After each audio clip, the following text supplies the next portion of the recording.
Jokowi akhirnya beri pernyataan soal partai barunya. Pilkada Jatim 2024, Kofifa inginkan Emil, Emil inginkan Kofifa. Prabowo tegaskan yang tak mau diajak kerjasama jangan ganggu, respon Ganjar. PDIP dan PKS jadi oposisi terkuat, lawan Prabowo Gibran untuk rawat demokrasi. Halo sahabat pojok, minggu ini kita akan menyajikan berita-berita terupdate, aktual dan berbagai informasi menarik lainnya selama sepekan. Bersama saya Putri Anju di program Resum Pojok Negeri Media.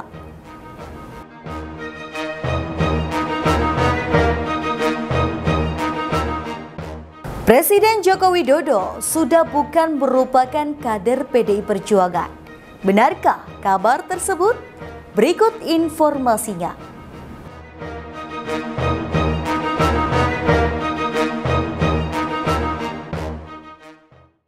Presiden Joko Widodo memberikan jawaban saat ditanya perihal parpol apa yang akan dia pilih setelah nantinya pensiun sebagai kepala negara. Namun alih-alih memberikan jawaban, kepala negara justru melempar jawaban bernada kelakar.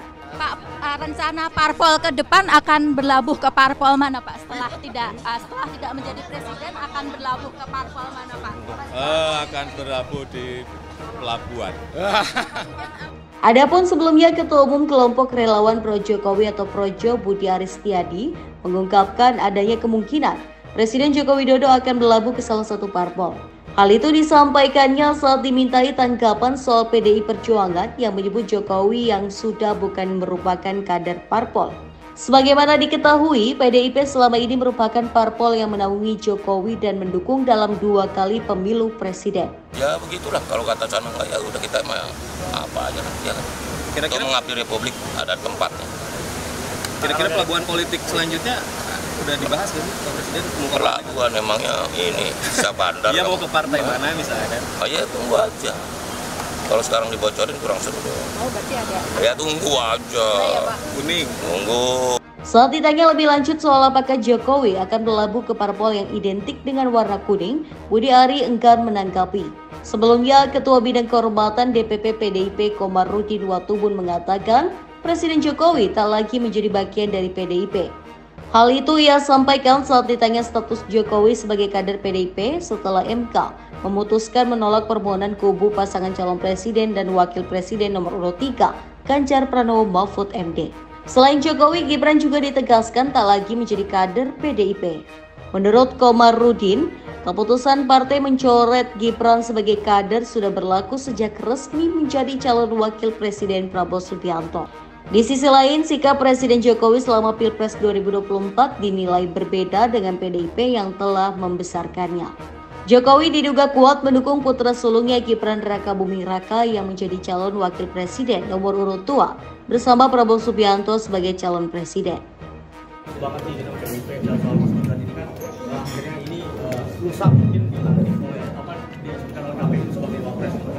Ini PDIP melihat selama ini kan Mas Gibran itu kan dinilai dicap oleh Mas Hasto juga selama ini berbohong dengan partai, bahkan di hadapan Ibu Mega juga sempat mengatakan tidak akan menjadi calon wakil presiden, tapi kan ternyata akhirnya rusak akan diresmikan oleh KPU nih. Seperti apa sih PDIP? Statusnya mungkin bisa diperjelas gitu. Ya statusnya kan secara resmi sudah diputuskan oleh Mahkamah Konstitusi sebagai Wakil Presiden Republik Indonesia kan. Jadi dari sisi prosedural kita menerima itu, tadi Mas Kar sudah panjang lebar, tapi dari sisi substansial kita sama-sama harus berjuang untuk demokrasi. Ya. Tentang sikap Mas Gibran, saya kira itu terlalu reaktif untuk menanggapi Pak Sekjen. Karena apa yang disampaikan Pak Sekjen itu benar terjadi itu loh. Dan itu benar berbohong 2 kali itu. Kebetulan yang pertama itu saya panggil, saya dengan Pak Sekjen di ruang lantai 2 itu ruang Pak Sekjen, dan waktu itu beliau sendiri yang ngomong bahwa dia sadar tahun depan bapaknya sudah tidak presiden lagi.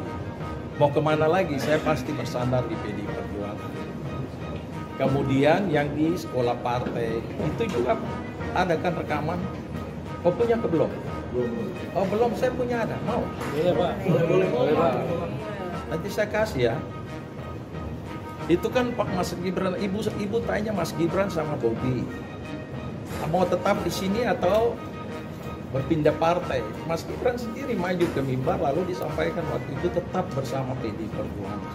Ya, jadi kalau kemudian sampai beberapa waktu kemudian dia maju menjadi calon wakil presiden, lalu sekarang Pak Sekjen meluruskan pembicaraan itu, dianggap Pak Sekjen berbahaya. Justru berbahaya itu Mas Gibran itu. Iya, sebagai pemimpin tidak boleh, istilah saya sebagai pemimpin itu boleh salah tapi tidak boleh berbohong. Apalagi nanti sebentar lagi dilantik menjadi wakil presiden Republik Indonesia. Jadi sebenarnya itu pesan Pak Sekjen untuk beliau lebih berhati-hati ke depan. Apa yang dia katakan harus dikerjakan. Bagaimanapun nanti menjadi pemimpin, menjadi teladan bagi rakyat Indonesia, terutama generasi muda. Saya kira itu. Ini artinya PDIP menutup peluang berkoalisi dengan Prabowo Gibran, karena kan ada Gibrannya juga. Enggak, tidak ada urusan soal karena ada Gibran di situ. PDI Perjuangan itu setiap sikap terhadap koalisi atau bukan koalisi itu kan ada sikap-sikap yang dari dulu kita ada hitung-hitungannya. Dan saya kira tadi sudah disampaikan itu keputusan ketua umum nanti kita lihat seperti apa. Statusnya sebagai kader Pak. Statusnya sebagai kader. Siapa? Gibran itu bukan kader partai lagi. Saya sudah bilang sejak diambil putusan itu diulang-ulang. Masuk ya Pak Jokowi, karena tadi kan sempat dibilang yang soal cawe-cawe presiden itu sempat ditegaskan lagi di dissenting opinion. Berarti ini sudah melenceng dari partai gitu. Orang sudah di sebelah sana, bagaimana mau bilang bagian masih dari PDI Perjuangan? Yang benar saja Merasa nyaman dan produktif bersama Mas Emil? Itulah yang diungkapkan mantan Gubernur Jawa Timur Kofifa Indar Parawansa yang ingin kembali berpasangan dalam Pilkada Jawa Timur mendatang. Bagaimanakah tanggapan Emil Dardak? Berikut informasi selengkapnya.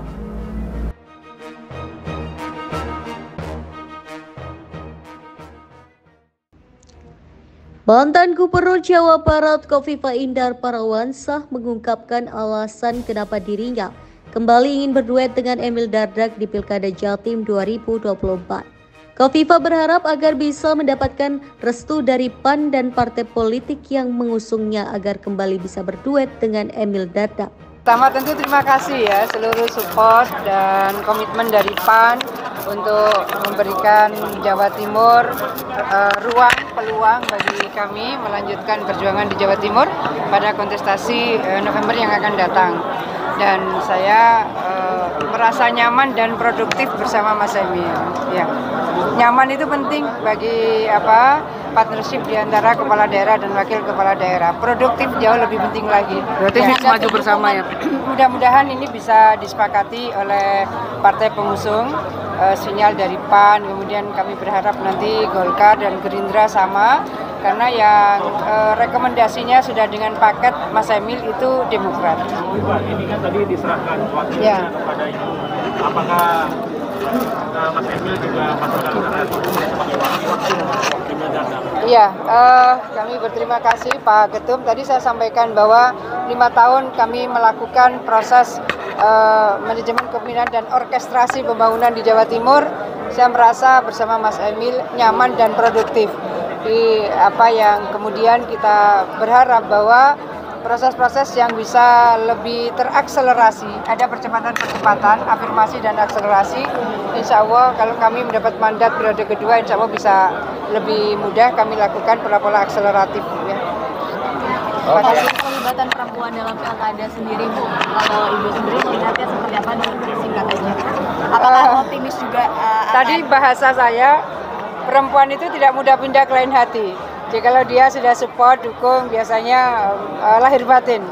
Kofifa mengungkapkan ada beberapa partai politik lainnya yang sudah menjalin komunikasi dengan dirinya, akan tetapi belum memutuskan dukungan pada Pilkada Jatim.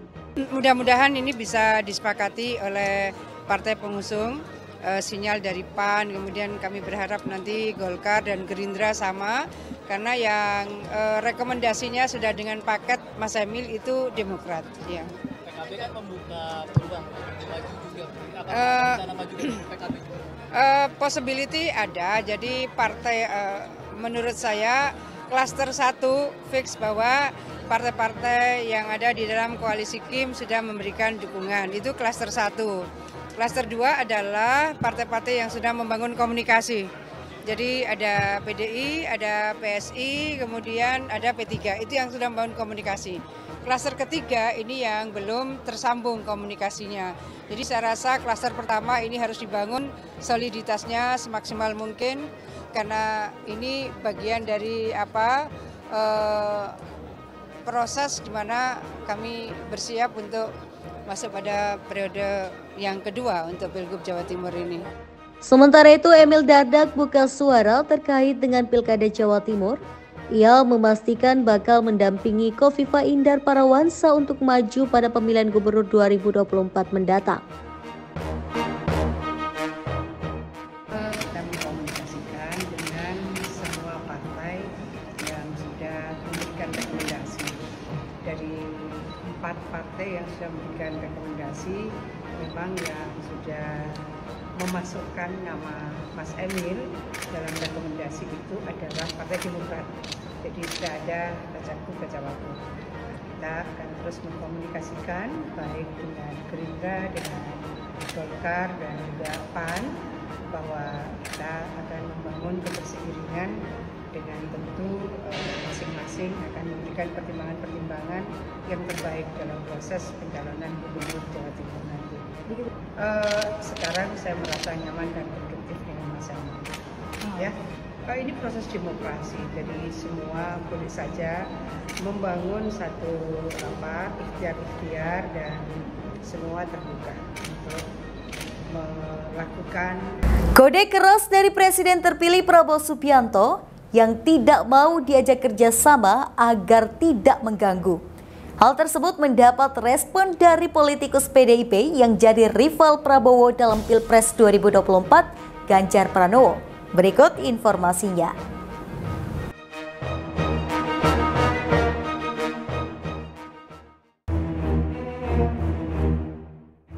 Presiden terpilih Prabowo Subianto mengingatkan pihak yang tidak mau bekerja sama dengan pemerintahannya jangan malah mengganggu. Politikus PDIP yang jadi rival Prabowo dalam Pilpres 2024, Ganjar Pranowo, mengatakan pihak yang bekerja sama saja bisa mengganggu. Ganjar kemudian mencontohkan korupsi yang dilakukan oleh pejabat-pejabat di pemerintahan. Ganjar mengatakan hal itu merupakan salah satu contoh gangguan dari dalam. Ganggu umpama kita ingin menciptakan pemerintah bersih, tapi korupsi di dalam itu mengganggu. Yang di luar jangan-jangan malah membantu karena mengingatkan yang baik. Dan check and balances akan berjalan. Dia mengatakan pihak di luar pemerintah tetap berhak memberi kritik dan catatan kepada pemerintah. Namun dia juga mengingatkan agar tidak ada yang mengganggu kerja-kerja pemerintah. Kalau kemudian partai politik katakan tidak ikut di pemerintahan, masyarakat sipil tidak ikut di pemerintahan. Masyarakat sipil bisa loh memberikan catatan-catatan kritis. Jadi kita mesti membuka ruang check and balances itu, tapi betul kalau mengganggu itu artinya destruktif, saya setuju, jangan. Sebelumnya Prabowo mengaku akan terus menjalin kerjasama dengan semua kekuatan. Meski begitu, dia tidak mempermasalahkan jika masih ada yang tidak mau untuk diajak kerjasama. Indonesia tidak bisa dibendung, kecuali elit Indonesia tidak bisa atau tidak mau kerjasama. Kuncinya itu. Kuncinya itu. Dengan demikian, saya akan berjuang terus bersama semua kekuatan yang mau diajak kerjasama. Yang tidak mau diajak kerjasama, tidak apa-apa. Prabowo lantas meminta kepada mereka yang tidak mau diajak kerjasama agar tidak mengganggu. Dia menekankan pihaknya hanya ingin bekerja untuk mengamankan kekayaan yang dimiliki bangsa Indonesia. Prabowo juga menegaskan tidak boleh lagi ada masyarakat Indonesia yang kelaparan. Dia mengatakan tidak boleh ada anak yang menangis kelaparan. Kita mau hilangkan kelaparan. Tidak boleh ada orang Indonesia yang lapar. Tidak boleh ada anak-anak Indonesia yang nangis karena tidak makan. Tidak boleh. Kaya di dunia. Masalahnya adalah pemerataan. Masalahnya kekayaan ini harus kita berjuang bersama agar kekayaan ini bisa diratakan, bisa dirasakan oleh sebanyak-banyaknya rakyat Indonesia. Ini perjuangan kita. Ini perjuangan kita. Ini perjuangan kita. Kalau kita jujur, kita lihat betapa ada warga negara Indonesia yang begitu hebat, tapi begitu banyak juga rakyat kita yang masih berada di bawah garis kemiskinan. Ini tugas kita bersama. Jadi saudara-saudara, leadership ini nanti akan dihasilkan oleh organisasi-organisasi seperti yang kita punya, PAN, Gerindra, partai-partai lain. Saya yakin semua partai di Indonesia punya orang-orang baik dan punya orang-orang tidak baik. Mari kita akui, iya kan? Kita boleh punya jiwa kors, tapi kita juga harus introspeksi diri. Di Gerindra pun juga banyak yang kurang baik. Banyak yang baik, banyak yang kurang baik. Di semua organisasi ada yang baik dan ada yang kurang. Sekarang bagaimana yang baik-baik dari semua latar belakang bisa kerjasama. Ini pelajaran sejarah. Indonesia tidak bisa dibendung kecuali elit Indonesia tidak bisa atau tidak mau kerjasama. Kuncinya itu. Kuncinya itu. Dengan demikian saya akan berjuang terus bersama semua kekuatan yang mau diajak kerjasama. Yang tidak mau diajak kerjasama tidak apa-apa. Kalau ada yang mau nonton di pinggir jalan, silahkan jadi penonton yang baik. Tapi kalau sudah tidak mau diajak kerjasama, ya jangan mengganggu. Orang lagi mau kerja kok. Kita mau kerja. Kita mau kerja. Kita mau mengamankan kekayaan bangsa Indonesia.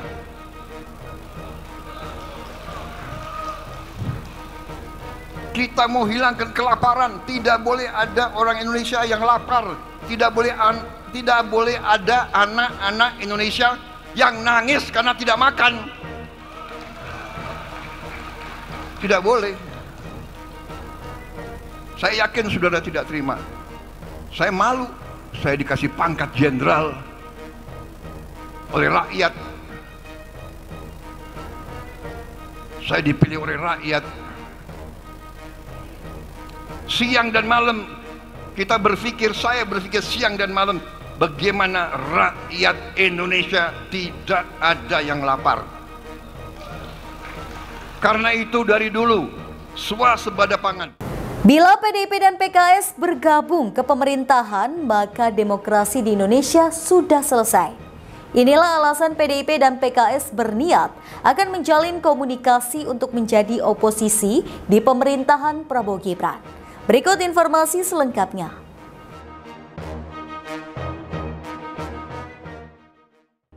Peneliti Formapi Lucius Karus berharap PDIP dan PKS menjadi oposisi untuk mengawasi jalannya pemerintahan Prabowo Gibran. Dia pun teringat pada sikap PDIP pada periode 2009 hingga 2014 yang pernah menjadi oposisi di era Presiden ke-6 Republik Indonesia, Susilo Bambang Yudhoyono. Lucius mengatakan meski suaranya kalah dari jumlah partai politik pendukung penguasa, tapi PDIP dan PKS bisa menggabungkan kekuatannya dengan sipil.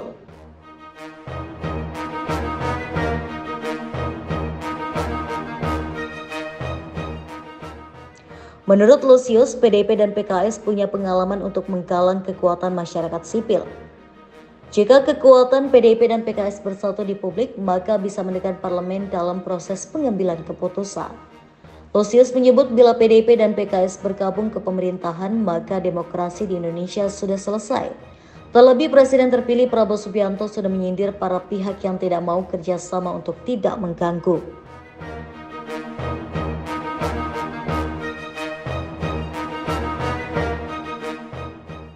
Dia menilai perkataan Prabowo itu adalah sinyal buruk untuk demokrasi karena secara tidak langsung menyuruh orang berhenti berbicara. Maka dari itu kekuatan PDIP, PKS, dan publik dibutuhkan guna mengawasi demokrasi. Kalau kita jujur, kita lihat betapa ada warga negara Indonesia yang begitu hebat, tapi begitu banyak juga rakyat kita yang masih berada di bawah garis kemiskinan. Ini tugas kita bersama. Jadi saudara-saudara, leadership ini nanti akan dihasilkan oleh organisasi-organisasi seperti yang kita punya, PAN, Gerindra, partai-partai lain. Saya yakin semua partai di Indonesia punya orang-orang baik dan punya orang-orang tidak baik. Mari kita akui, iya kan? Kita boleh punya jiwa kors, tapi kita juga harus introspeksi diri. Di Gerindra pun juga banyak yang kurang baik. Banyak yang baik, banyak yang kurang baik. Di semua organisasi ada yang baik dan ada yang kurang. Sekarang bagaimana yang baik-baik dari semua latar belakang bisa kerjasama. Ini pelajaran sejarah. Indonesia tidak bisa dibendung, kecuali elit Indonesia tidak bisa atau tidak mau kerjasama. Kuncinya itu. Kuncinya itu. Dengan demikian, saya akan berjuang terus bersama semua kekuatan yang mau diajak kerjasama. Yang tidak mau diajak kerjasama, tidak apa-apa. Kalau ada yang mau nonton di pinggir jalan, silahkan jadi penonton yang baik. Tapi kalau sudah tidak mau diajak kerjasama, ya jangan mengganggu. Orang lagi mau kerja kok. Kita mau kerja. Kita mau mengamankan kekayaan bangsa Indonesia. Nah, balik lagi ke tadi pertanyaannya. Kira-kira kalau semuanya ada di dalamnya gimana? Saya sih berdoa PDI Perjuangan dan PKS tetap di luar. Karena ini bagus nanti buat 2029. Bayangkan saja, kalau kemudian PDI Perjuangan dan PKS berada di luar, sangat mungkin kan terjadi rekonsiliasi ideologis antara Islam, PKS yang kanan banget ya, kemudian PDI Perjuangan yang nasionalis yang katanya kiri banget. Nah itu kalau dua-duanya bersatu, itu luar biasa. Bayangkan kalau mereka bersatu di Jakarta aja, PDI Perjuangan merah, PKS putih, merah putih Jakarta. Jangankan diejek, saya biasa itu. Mau diejek, kita joget aja.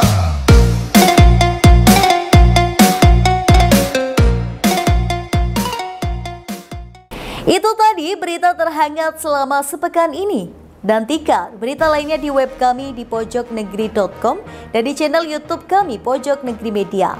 Jangan lupa untuk komen, like, dan subscribe channel kami. Kami undur diri dulu, sampai jumpa di Resum pekan depan.